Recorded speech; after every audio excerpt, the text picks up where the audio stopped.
તો દ્વારકા જિલ્લાના ભાટિયા ગામે વિરામ બાદ ધોધમાર વરસાદ વરસ્યો છે। ભાટિયા ગામમાં વહેલી સવારથી જ વરસાદી માહોલ હતો અને ત્યારબાદ ધોધમાર વરસાદ શરૂ થયો છે। તો ધોધમાર વરસાદથી ભાટિયા ગામે બજારોમાં ધસમસતા પાણીના પૂર વહેતા થયા છે। રસ્તા ઉપર પાણી ફરી વળતા વાહન ચાલકોને હાલાકી ભોગવવાનો વારો આવ્યો।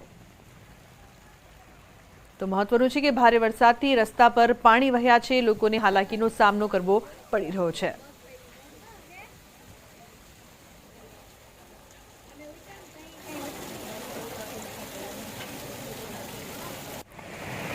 तो आ तरफ द्वारका जिल्लाना भाटिया गामे पण विराम बाद वरसाद वरस्यो। भाटिया गामे खाबकेला वरसादथी मुख्य बजारो पर पाणी वहेता थया। महत्वनुं छे के केटलाक दिवसना विराम बाद अहीं फरी मेघराजाए एंट्री करी छे।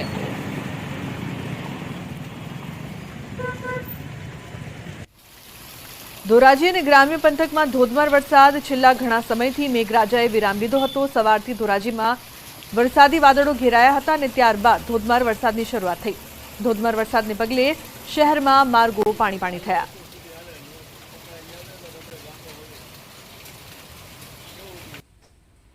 વિરામ બાદ જેતપુરમાં વરસાદી માહોલ જામ્યો છે। કેટલાક વિસ્તારોમાં ધોધમાર વરસાદ જેતપુરના તીનબત્તી ચોક, અમરનગર રોડ, સ્ટેન્ડ ચોક, દેસાઈવાડી, ખોડપરા સહિતના વિસ્તારોમાં ભારે વરસાદ। વિરામ બાદ ફરી વરસાદ શરૂ થતા જેતપુરમાં વાતાવરણમાં ઠંડક પ્રસરી છે।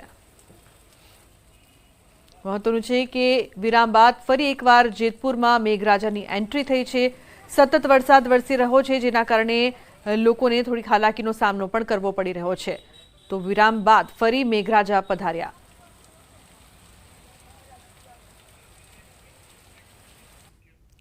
तो अमदावादमां ચોમાસાની सीजनमां पाणीजन्य अने मच्छरजन्य रोगचाळो वध्यो छे।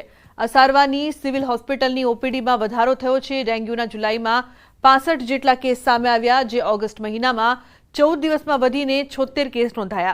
જુલાઈમાં કમળાના 191 કેસ, જે વધીને ઓગસ્ટ મહિનાના 14 દિવસમાં 122 કેસ થયા।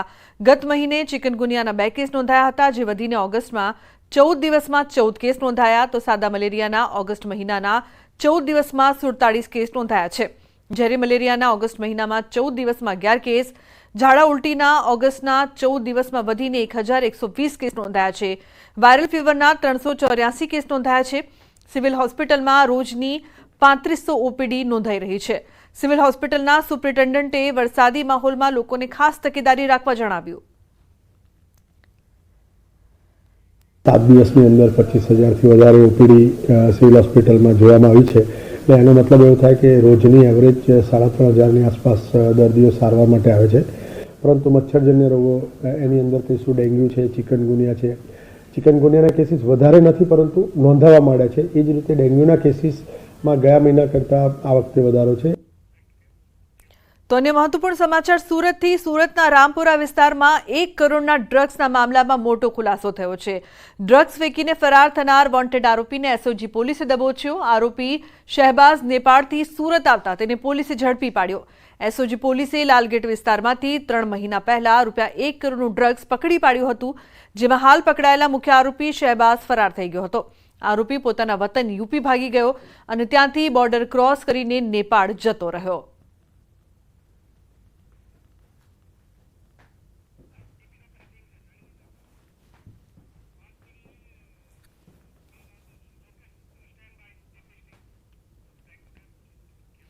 तो हवे बात करिए गैरहाजर शिक्षकोनी।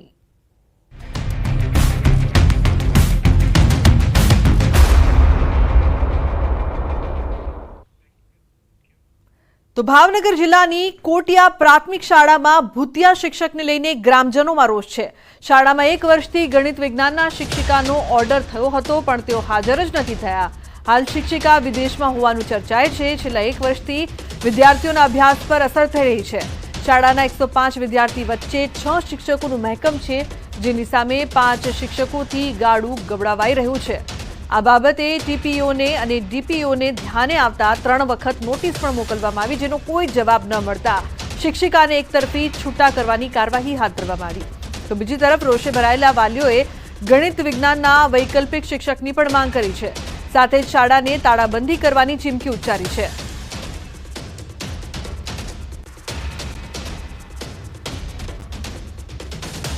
અમારા ગામમાં પ્રાથમિક પ્રાથમિક શાળામાં ગણિત વિજ્ઞાનના શિક્ષક ગીતાબેન બબાજી નામના અહીંયા હાજર થયેલા જ નથી, પણ એનું ટ્રાન્સફર થયેલું છે પરસ્પરસ.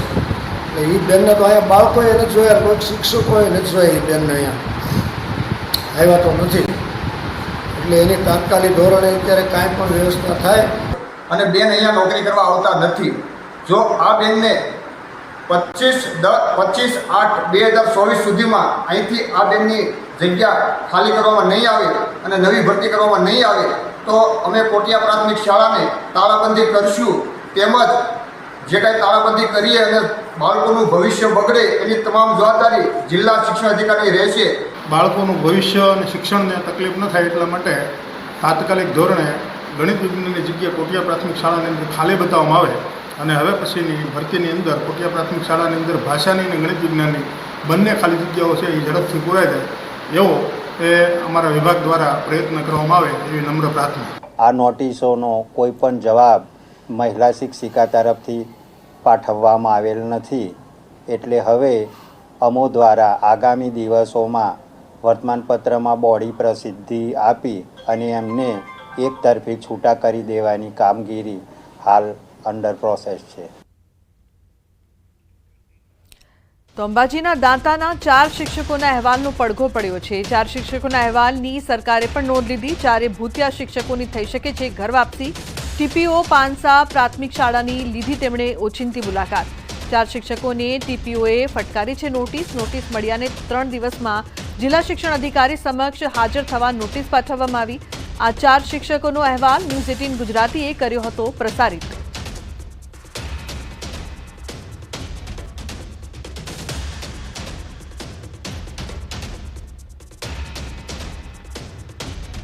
તાલુકામાં એવું છે કે 4 જે શિક્ષકો આપણા જે હતા લાંબા સમયથી ગેરહાજરીવાળા એ 4 શિક્ષકોને માનનીય જિલ્લા પ્રાથમિક શિક્ષણાધિકારી સાહેબની આખરી નોટિસ આપવામાં આવી છે અને ગઈકાલે મને મળી છે અને તમામ જે સંબંધિત છે એના સંબંધિત મુખ્ય શિક્ષક જે આચાર્ય છે એને મેં જાણ કરી છે અને જે સંબંધિત શિક્ષકને એમના દ્વારા બજવણીની કાર્યવાહી કરવામાં આવેલી છે અને આખરી નોટિસના અંતે જિલ્લા કક્ષાએ એ રજૂ કરશે, એના આધારે જિલ્લા કક્ષાએથી કાર્યવાહી કરવામાં આવશે. તો છોટાઉદેપુરના અંતરિયાળ વિસ્તારમાં શિક્ષણનું સ્તર ઊંચું લાવવાના દાવાઓ થઈ રહ્યા છે, ત્યારે આદિવાસી વિસ્તારમાં શાળાઓની સ્થિતિને લઈને ચોંકાવનારા દ્રશ્યો સામે આવ્યા. જડિયાણા ગામમાં થાંભલાના સહારે ટકેલા એક ઝૂંપડામાં શાળા ચાલી રહી છે. અંતરિયાળ વિસ્તારના બાળકોને સારું શિક્ષણ મળે તે માટે સીમા પર આવેલ જડિયાણા ગામમાં વર્ષ 2018માં પ્રાથમિક શાળાની સ્થાપના થઈ હતી, પણ આજ દિન સુધી કડુલિયા ફળિયામાં શાળાનું બિલ્ડિંગ નથી બન્યું. ખૂબ જ દયનીય સ્થિતિમાં બાળકો અભ્યાસ કરી રહ્યા છે. નિશાળ આવવા તકલીફ પડે છે. મારા ગામમાં શાળા નથી, મકાન મેં ભણું છું. બહુ તકલીફ પડે છે. બેસવાની બી તકલીફ પડે છે. વરસાદ પડે તો તકલીફ પડે છે. અમારા ગામમાં શાળા બનાવીને આપે તો સારું. અમારે કેટલી તકલીફ પડ રહી, એટલે અમારી સરકારને માંગ શું છે કે તાત્કાલિક વિકસુલ બને એટલી માંગ છે. ને અમારા આદિવાસી કરીને બધા બહાર બધા સારી વિકસુલ મળે, અમારે આદિવાસી કરી કઈ વિકસુલ ની સારી કે કોઈ ભણાવતી નહીં સરકારે, એટલે તાત્કાલિક ભણાવી અમારી માંગ છે. મોટા શહેરોમાં બધે સારી રીતે શિક્ષણ મળે છે, અમારા ગામડામાં બી આદિવાસીમાં થોડુંક સારું ભણતર થાય તો સારું રહે એવું અમારી માંગ છે. આ તો છોકરાને બહુ તકલીફ પડે છે, પછી આ ભાઈને બી તકલીફ પડે છે. સ્કૂલ ભણી જાય તો સારું ને. 7-8 વર્ષથી હજુ ભણી નથી, આજ ભણે આજકાલ ભણે એવું કયા કરે, કોઈ ભણાતા નથી. છેલ્લા 7 વર્ષથી બાળકો આવા ખંડેર ઝૂંપડામાં બેસીને અભ્યાસ કરવા મજબૂર છે. ગ્રામજનો અને મકાન માલિકે શાળાનું બિલ્ડિંગ બનાવવા શિક્ષણ વિભાગ અને વહીવટી તંત્રને અનેક રજૂઆતો કરી છે, પણ કોઈ સાંભળતું ન હોવાના આક્ષેપ કરી રહ્યા છે. પ્રાથમિક શાળામાં મહેકમ પ્રમાણે 2 શિક્ષક હોવા જોઈએ, પરંતુ હાલ એક જ શિક્ષકના સહારે શાળા ચાલી રહી છે, જેના કારણે બાળકોના અભ્યાસ પર પણ અસર પડી રહી છે. ગ્રામજનોની માંગ છે કે વહેલામાં વહેલી તકે શાળાનું બિલ્ડિંગ બનાવવામાં આવે, જેથી બાળકોના અભ્યાસમાં પડતી મુશ્કેલીઓ દૂર થાય. શાળા 1 થી 5 ની છે. હું એક શિક્ષક છું અને બાળકોને થોડોક અભ્યાસ બિલ્ડિંગ ન હોવાથી થોડો અભ્યાસ કરવામાં તકલીફ પડે છે. બાળકોને અત્યારે ચોમાસામાં થોડી તકલીફ વધારે પડે. બાળકોને બેસાડવામાં એમના કોઈ સગા સંબંધી આવે તો એમને બેસાડવામાં તકલીફ પડે, બાળકોને બેસવામાં તકલીફ પડે. બિલ્ડિંગ બની જાય તો સારું એમ કે તો મારે બી સારું ને બાળકોને બી અભ્યાસ કરાવો. અમે જો કે નથી ભણ્યા પણ અમારા છોકરાનું ભવિષ્ય સુધારવાનું છે અને અમારે એક શિક્ષક રેગ્યુલર આવે છે અને એક શિક્ષક હજુ મુકાઈને સારી સ્કૂલ ભણે અને સારો અભ્યાસ લે એવી અમારી વિનંતી છે. 40 થી 45 બાળકો અભ્યાસ કરે છે મારા મકાનમાં હાલમાં. બાળકોને હો ને મને તકલીફ પડે છે છોકરા બેહાડવામાં. કોઈ મહેમાન કે ગમે ત્યાં જાય તો મારે અંદર બેહાડું કેમ બહુ આ તો કાયમ રજૂઆત અમે કરીએ પણ થઈ જશે પણ 6-7 વર્ષ નીકળ્યા પણ હજુ આજ સુધી અમારી સ્કૂલ ભણી નથી. સૌ ભણે સૌ આગળ વધે, સર્વ શિક્ષા અભિયાન જેવા સ્લોગન અને યોજનાઓ તો લાવવામાં આવી રહી છે, પણ જમીની હકીકત જોવા જઈએ તો શાળાનું બિલ્ડિંગ જ નથી તો બાળકો કેવી રીતે ભણશે? જડિયાણા ગામની પ્રાથમિક શાળાને લઈને જ્યારે શિક્ષણ અધિકારીને સવાલ કરવામાં આવ્યા તો તેમણે ટેન્ડરિંગની પ્રક્રિયા ચાલતી હોવાનો રાગાર આપ્યો. તો ભૂલકાઓ કઈ રીતે ભણશે તેને લઈને આ દ્રશ્યો જોઈને ખરેખર ચિંતા થાય. છોટાઉદેપુરના એ તમામ વિસ્તારો છે કે જ્યાં શાળા છે કે પછી ઝૂંપડું અને જે મોટા મોટા સ્લોગન અને જે વાતો કરવામાં આવે છે તે અહીં સુધી કેમ નથી પહોંચી રહી તે પણ એક મોટો સવાલ છે, જેની નોંધ તંત્રએ લેવી જોઈએ જેથી કરીને આ નાના માસૂમ બાળકો છે તે અભ્યાસ લઈ શકે. જડિયાણા સ્કૂલના 2 ઓરડાનું પણ ટેન્ડરિંગ કક્ષાએ અત્યારે પેન્ડિંગ છે. એ ટેન્ડરિંગ પ્રોસેસ પૂર્ણ થયેથી જડિયાણા સ્કૂલમાં પણ ઓરડાની કામગીરી હાથ ધરવામાં આવશે. કામચલાઉ વૈકલ્પિક વ્યવસ્થા ત્યાં રાખેલી છે, જે વૈકલ્પિક વ્યવસ્થાના અનુસંધાનમાં કામગીરી કરીશું.